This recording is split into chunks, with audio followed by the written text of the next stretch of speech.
Good afternoon. So my shirt says trust gold, not government. And every time I wear this shirt, whether it's at the grocery store or to work here in the actual gold store, or at restaurants, wherever I am, I get compliments on it. And I thought it was super interesting, and it caused me to do a little bit of research.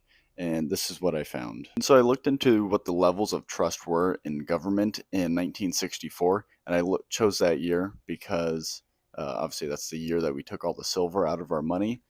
And in 1964, it was 77% of people who had trust in government that they would do what was mostly right most of the time. And in 2024, it was 22%.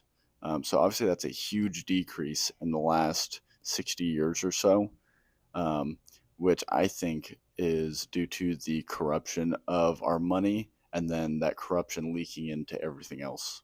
And so this led me to ask the question of how long this system is going to last, because it's completely built on trust. Trust that the Fed's going to do the right thing with interest rates, trust that your retirement's going to be there, that Wall Street will handle it properly, trust in Social Security that'll be there at retirement age. And to answer that, I have no idea.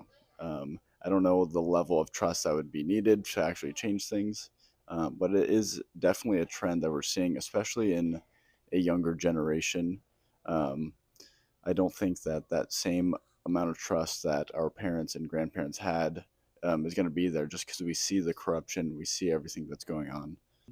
And so that's why I think this shirt is so popular. Even when people don't own gold, they can still see the corruption of our government officials, of Wall Street, of the Fed. It's all corrupt. They see it. Big Pharma, big meat, any of the bigs, they're all corrupt.